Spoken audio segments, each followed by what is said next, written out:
1000 பேர்களில் சிறந்தவர், போற்றப்படத்தக்கவர், பிடிவெளியாய் திகழ்பவர், நாம் என்றென்றைக்கும் தொழுதிட வேண்டிய தேவனாயிருக்கிறார். அந்த ஆராதனை நாயகனை, அந்த ஆராதனை வேந்தனை இந்த காலை வேளையிலும் கூட நன்றி செலுத்துவோமா, போற்றுவோமா, புகழுவோமா?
நன்மைகளை நினைத்து போற்றக்கூடிய தெய்வமாக இருக்கிறார்.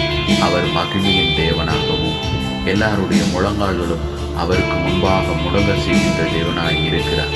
அவரே ஆராதனை நாயகன், அவரே ஆராதனை வேந்தன், அவரே நாம் போற்றி புகழுவோம், அவரே நாம் ஆராதிப்போம்.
மாறாதவர்கள் எப்படி அங்கே அங்குள்ள குறிப்பை நாம் தொடர்ந்து நாம் சிந்திக்க வேண்டியதாக இருக்கிறோம்.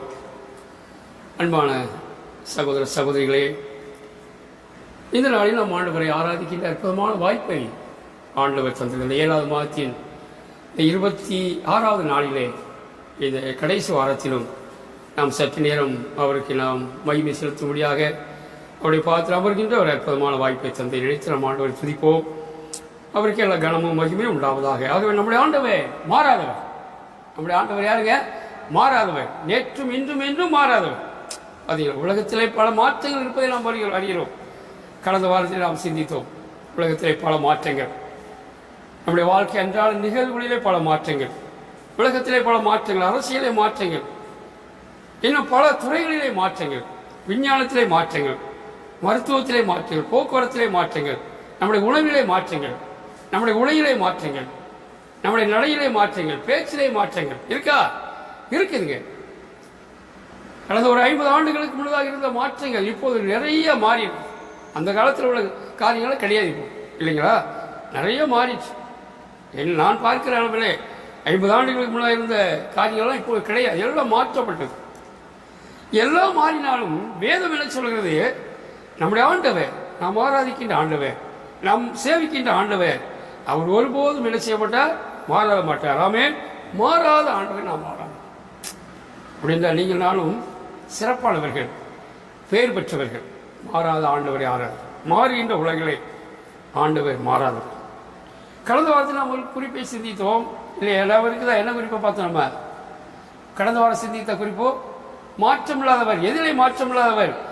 சிருஷ்டிப்பிலே. ஆண்டவர் சிருஷ்டித்த சிருஷ்டிப்பு மாறாது. ஆண்டவர் மாறாதவர். அவர் படைத்த எல்லா சிருஷ்டிப்புகளும் என்ன செய்யலைங்க? மாறிடலை. ஐயா நாங்களாம் ரொம்ப வருஷமா இருக்கிறோம், அதனால கொஞ்சம் மாறிடும்னு சொல்லி எந்த சிருஷ்டிப்பு மாறலை. அந்த சிருஷ்டிப்பு அப்படியே தான் இருக்குது. அது தன் வேலையை செய்து கொண்டிருக்குது. ஆகவே நம்முடைய ஆண்டவர் மாறாதவர். அவர் சிருஷ்டித்த சிருஷ்டிப்பும் மாறாதது. இந்த நாளிலே அவர் மாறாதவர். எதிலே?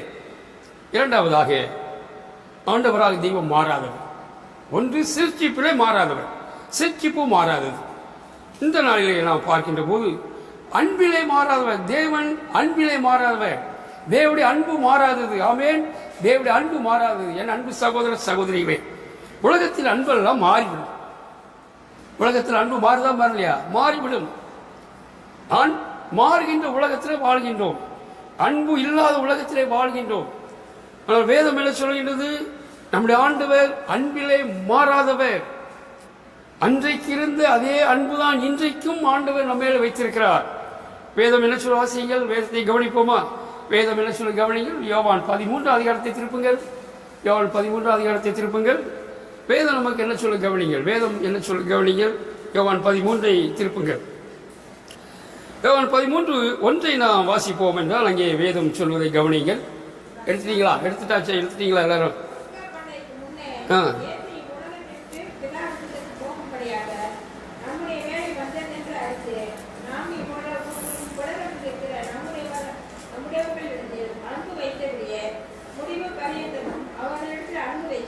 இங்கோட குறிப்பு என்ன சொல்ல? கவனிங்கள். அங்கே யோவான் பார்க்கின்றோம், என்ன வாசிக்கிறோம் என்றால் அங்கே ஒரு அற்புதமான குறிப்பை தெய்வீக அன்பு, மாற்றமில்லாத அன்பை நாம் பார்க்கிறோம். அங்கே என்ன வாசிக்கிறோம்? தம்முடையவரிடத்திலே அன்பு வைத்தபடியே முடிவு பரியந்தம் அவரிடத்தில் அன்பு வைத்தார். வேதம் சொல்லு பார்த்தீங்களா? தம்முடையவரிடத்திலே, தம்முடைய பிள்ளைகளிடத்திலே அன்பு வைத்தபடியே முடிவு பரியந்தம் அவரிடத்திலே என்ன செய்தார்? அன்பு வைத்தார். ஆண்டவராகிய தெய்வத்துடைய அன்பு முடிவு பரியந்தம் நிலைத்திருக்கிற அன்பு. மனிதனுடைய, உங்களுடைய, என்னுடைய அன்பெல்லாம் அப்பப்போ மாறிடும். மாறுமா? மாறாதா? மாறிடும். கணவனுடைய அன்பு மாறும், மனைவியுடைய அன்பு மாறும், பிள்ளைகளுடைய அன்பு மாறும், பெற்றோருடைய அன்பு மாறும், சொந்த பந்தனுடைய அன்பு மாறும், மாமியாருடைய அன்பு, மாமனாருடைய அன்பு, மாமியார் மருமகளுடைய அன்பு, நம்மளுடைய உடன் பிறந்த சகோதர சகோதரிய அன்பு, விசுவாசியுடைய அன்பு, ஏன் சொல்லப்போனால் ஊழியர்களுடைய அன்பு, இதெல்லாம் மாறும். மாறுமா? மாறாதா? மாறி இருக்கா? நிறைய மாறி இருக்குங்க. நம்ம நேசித்தவர்கள் இன்றைக்கு நேசிக்காமல் இருக்கிறார்கள். ஒரு காலத்தில் அன்புள்ளவர்கள் இன்றைக்கு அன்பற்றவர்களாக இருக்கிறார்கள். வேதம் நமக்கு என்ன சொல்லுது? அவர் நேற்றும் இன்றும் மாறாதவர், அப்படி அன்பிலே மாறாதவர், அப்படி அன்பிலே மாறாதவர். அன்பு இங்கே வாசிக்கிறோம், தம்முடைய விடத்திலே ஆண்டவர் சொல்ல, தம்முடைய சீசனத்திலே சொல்ல, தம்முடைய விடத்திலே அன்பு வைத்தபடியே முடிவு பரியந்தம் உலகத்திலே அன்பு வைத்தார். இங்க பாருங்கள், இங்கே முடிவு பரியந்தம் கடைசி வரைக்கும் அன்பு வைத்தார். இந்த 12 சீசன்களே ஒரு சீசன் அன்புக்கு எவ்வளவு வேணும் தகுதியற்றவளா இருந்தார் இல்லையா? யாரு? யூதாஸ் அன்புக்கு தகுதியே கிடையாது. ஆனாலும் அந்த யூதாஸ் இடத்திலும் கூட முடிவு பரியந்தம் என்ன வச்சாருங்க? அன்பு வச்சாருங்க. கடைசியிலையும் கூட சிநேகிதனே சிநேகிதனே அன்பாதான் அவர் கூப்பிட்டார். ஏடா துரோகி, 3.5 வருஷம் என் கூட இருந்துட்டு இப்படி காட்டி கொடுக்க வந்திருக்கேடா, நீலாம் நல்லா இருப்பேடா, அப்படி கேட்கல. சிநேகிதனே, நண்பனே, அன்பாதான் அவளை கூப்பிட்டேன். அப்படி என்றால் அவனிடத்திலும் கூட ஆண்டவர் என்ன செஞ்சாருங்க? கடைசி வரைக்கும் அன்பு வச்சேன். யூதாஸை காட்டியும் நம்ம ரொம்ப நல்லவங்க கிடையாது. அப்படியா? யூதாஸ் ரொம்ப மோசங்க, நான் ரொம்ப நல்லவன் சொல்லி நான் சொல்ல மாட்டேன். நீங்க எப்படி எழுத்துறீங்க இல்லையா? யூதாஸ் காட்டி நம்ம நல்லவங்க கிடையாது. அவனை காட்டி நம்ம மோசமானவங்க தான். ஆனா மோசமாயிருக்கிற உங்களிடத்திலும் என்னிடத்திலும் ஆண்டவராகிய தெய்வம் என்ன வைத்தாருங்க? அன்பு வைத்தார். ஆமென், அன்பு வைத்தார். வேதம் சொல்லுகிறது. யோவான் 3:16 வாசிப்போம் என்ற ஒரு அற்புதமான குறிப்பை அன்பை பற்றி அங்கே சொல்லுகிறேன். அங்கே அன்பை பற்றி ஆண்டவர் சொல்லும்போது ஆண்டவருடைய அன்பு எவ்வளவு ஒரு அபாரமானதாக அற்புதமானதாக இருக்குது என்பதை நாம் பார்க்கிறோம். அங்குள்ள குறிப்பு என்ன சொல்லுது?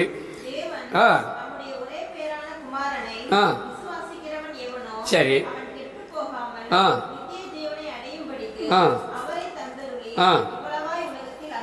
இவ்வளவாய் அங்குள்ள குறிப்பை பாருங்க. இவ்வளவாய் உலகத்திலே அன்பு கூறுதா? உலகம் என்றால் ஏதெந்த உலகம் அல்ல, உங்களிடத்தில் எழுத்துதான். உலகத்திலே வாழ்கிற உங்கள் மேல என் மேலே அன்பு வைத்தார். உலகத்தில் நம்ம இருக்கிறோம், அவருடைய பிள்ளைகளாய் நாம் இருக்கிறோம், அவரை உண்டாக்கப்பட்ட சிற்சிகளாய் நாம் இருக்கிறோம். அவர் உங்கள் மேல என் மேல் அன்பு வைத்தார். எப்படி அன்பு வைத்தார்? இவ்வளவான அன்பு வைத்தார். அது எவ்வளவுங்க சொல்ல முடியுமா? இவ்வளவான அன்புன்னா அதுக்கு அளவு இருக்கா? மனுஷனுடைய அன்பெல்லாம் ஒரு அளவுக்கு உட்பட்டதாங்க, ஒரு எல்லைக்கு உட்பட்டதான் மனுஷனுடைய அன்பு. ஆனால் தெய்வீக அன்பு அளவுக்கு அப்பாற்பட்டது. ஆமென், எல்லை இல்லாத அன்பு. தெய்வீக அன்புக்கு எல்லையே கிடையாது, அளவே கிடையாது. தெய்வீக அன்பு அளக்க முடியாது. ஆனால் மனுஷனுடைய அளவு அளந்துடலாம். அது கொஞ்சம் ஒரு அளவுக்கு உட்பட்டதான். ஆனால் அந்த அளவுக்கு செல்ல மாறிடும். ஆனால் தெய்வீக அன்பு இவ்வளவாய் உலகத்தில் அன்பு கூர்ந்தா, இவ்வளவாய் 1 யோவான் 3ஆம் அதிகாரத்தை பாருங்கள். அங்கேயும் கூட ஒரு குறிப்பை நான் வாசிக்கின்ற 1 யோவான் 3ஆம் அதிகாரத்திலையும் அங்கே ஒரு அந்த அன்பை பற்றி அங்கே சொல்கின்ற கவனிங்கள். 1 யோவான் 3ஆம் அதிகாரம் எடுத்தீங்களா? கவனிங்க, வேதத்தை கவனிங்கள். 1 யோவான் 3ஆம் அதிகாரம் 3ஆம் அதிகாரம் முதல் வசனத்தை கவனிப்போமா? பிதாவானவர் நமக்கு பாராட்டின அன்பு எவ்வளவு பெருசு, எவ்வளவு பெருசுங்க. உங்களால புரிஞ்சுக்க முடியுமா? தெய்வீக அன்பு எவ்வளவு பெருசா இருக்குது, எவ்வளவு பெரிதா இருக்குது, அதாவது அளக்க முடியாது. இவ்வளவாய் உலகத்தில் அன்பு கூர்ந்தார், எவ்வளவாக உலகத்தில் அன்பு நம்மிடத்தில் அனுபவித்தாய். எவ்வளவு பெரிய அன்பு, இவ்வளவு பெரிய அன்பு, அளக்க முடியாது. நாம் கூட பாடல்கள், ஒரு பாடல் நமக்கு இருக்கிறது. தெய்வ அன்புதான், தெய்வ அன்புதான், அதனில் அகலம் உயரம் ஆழம் என்ன செய்ய முடியாதுங்க, அளவிடப்பட முடியாதது, அளவிடப்பட முடியாத அன்பு. இந்த அளவிடப்பட முடியாத அன்பை உங்கள் மேல என் மேல் வச்சுக்கிறேன் இல்லைங்களா? அந்த ஒரே ஒரு சாலத்தை மட்டும் பாடுவோம். தெய்வ அன்புதான், தெய்வ அன்புதான், அதனின் அகலம் உயரமாலும் அளவில்லாததே, அதனின் அகலம் உயரமா அளவில்லாததே. தெய்வ அன்புதான், அதனின் அகலம் உயரமாலும் அளவில்லாததே, அதனின் அகலம் உயரமாலும் அளவில்லாததே. அதனின் அகலம் உயரம் ஆழம் அளவில்ல முடியாதங்க. என் அன்பு சகோதர சகோதரிகளே, தெய்வத்தின் அன்பு அளக்க முடியாத அன்பு. அந்த அளக்க முடியாத அன்பை உங்கள் மேலே என் மேலே வைத்தார். ஆனால் நீங்கள் நான் அன்பு பாராட்டும் தகுதி இல்லாதவர்கள். ஏய், நாம் பாவத்தில் பிறந்தவர்கள், பாவம் செய்தவர்கள், தேவனுக்கு சத்துருக்களாக இருந்தவர்கள், தேவனை விட்டு தூரமாய் போனவர்கள். உங்களுக்கு உங்கள் மேல் என் மேலும் தேவன் அன்பு பாராட்ட ஒரு தகுதியும் கிடையாது. ஆனால் தகுதி இல்லாத உங்கள் மேலே என் மேலே தேவன் அன்பு வைத்தார். அந்த அன்பு இவ்வளவான அன்பு, எவ்வளவு பெரிய அன்பு என்று நாம் பார்க்கிறோம். எபேசியர் நிருபத்திலே அங்கே அப்போஸ்தலன் பவுல் ஒரு குறிப்பை சொல்கிறார், கவனிங்கள். எபேசியர் 3ஆம் அதிகாரத்தில் நாம் திருப்போம் என்றால், எபேசியர் நிருபத்திலே அங்கே அப்போஸ்தலன் பவுல் இந்த அன்பை பற்றி அவர் சொல்கிறார். அங்கே உள்ள குறிப்பை நாம் கவனிப்போம். 3ஆம் அதிகாரம் 18-19 கவனிப்போமா?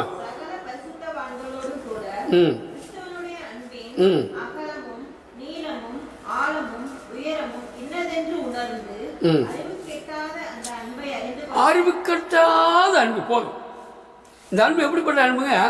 அறிவுக்கு அப்பாற்பட்ட அன்பு.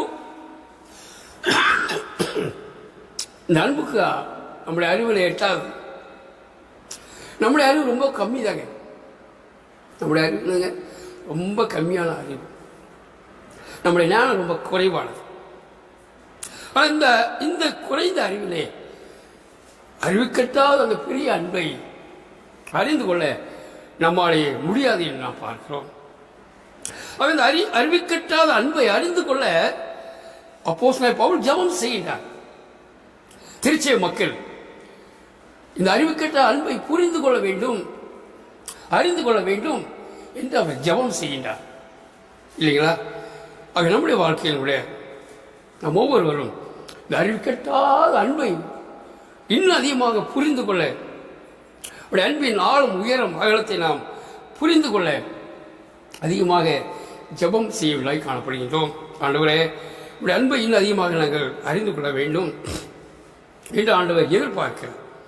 ஆகவே அன்பிலே மாறாதவர் நம்முடைய ஆண்டவர் யாருங்க? அன்பிலே மாறார். அவருடைய அன்பு ஒருபோதும் மாறாது. நேற்றும் இன்றும் என்றும் மாறாத தேவன் தம்முடைய அன்பிலே மாறாதவராக இருக்கின்றார். பாவிகளாக உங்கள் மேலே என் மேலே அளவில்லாத அன்பை வைத்திருக்க என்பது ரொம்ப அற்புதமான காரியம். அது மட்டும் இந்த அன்பின் தேவன் நம்மிடத்தில் எதிர்பார்க்கிற காரியம் என்ன என்று நீங்கள் பாருங்கள். ஒரே ஒரு வசனத்தை வாசித்து நாம் முடிப்போம்.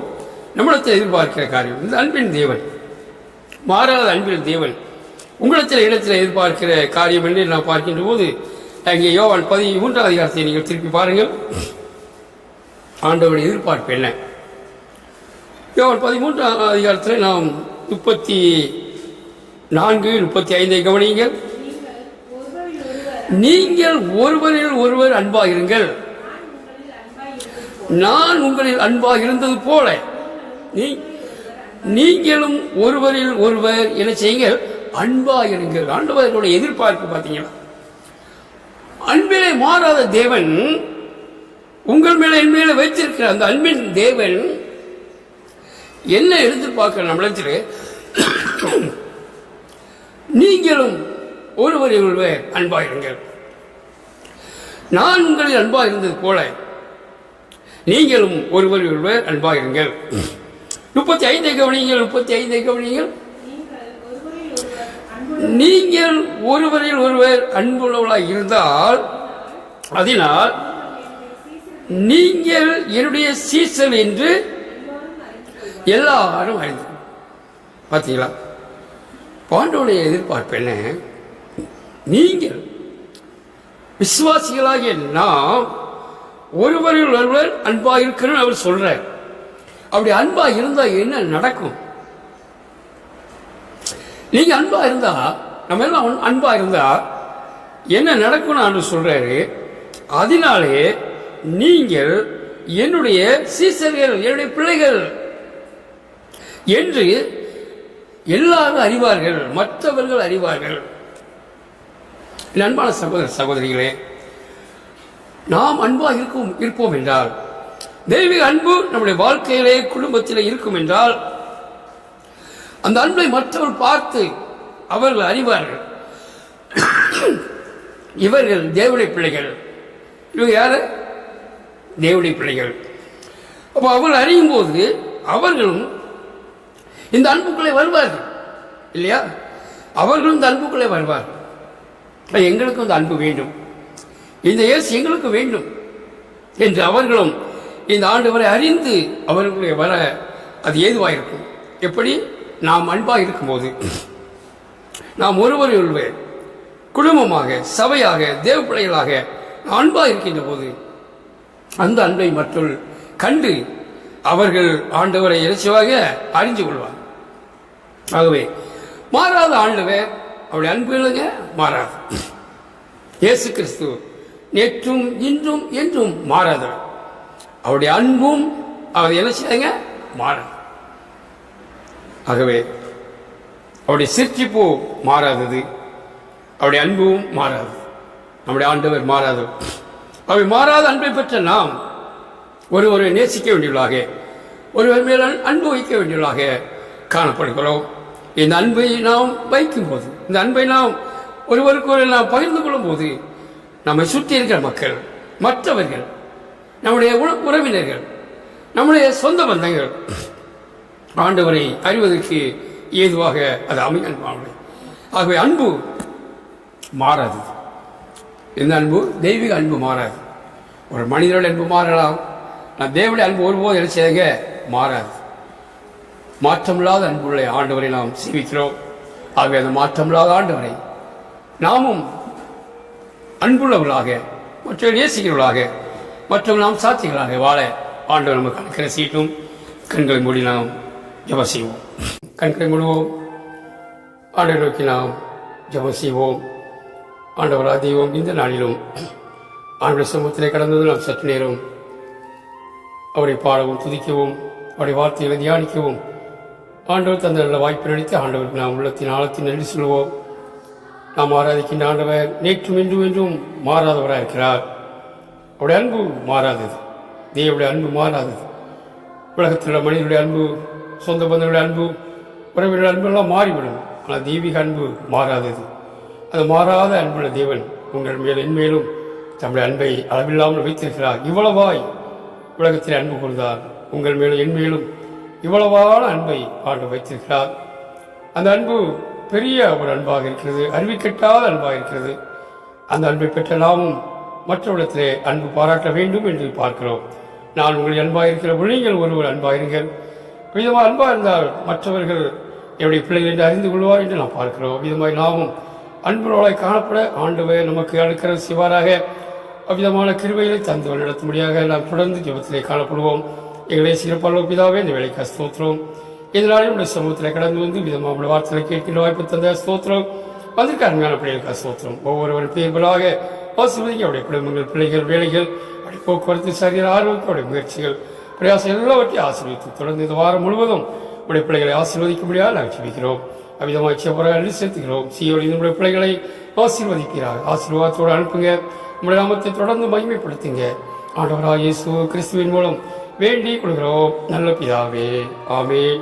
என் ஆத்மாவே கர்த்தரை ஸ்தோத்திரி, என் முழு உள்ளமையோட பரிசுத்த நாமத்தை ஸ்தோத்திரி. என் ஆத்மாவே கர்த்தரை ஸ்தோத்திரி, அவர் செய்த சகல உபகாரங்களை மறவாதே, ஆமென். நம்முடைய ஆண்டவராகிய இயேசு கிறிஸ்துவின் கிருபையும் பிதாவாகிய தேவனுடைய அன்பும் பரிசுத்த ஆவியோட அந்நியோன்ய ஐக்கியமும் நாம் அனைவரோடும் மீண்டும் மீண்டும் சதா காலங்களிலும் இருப்பதாக, ஆமென்.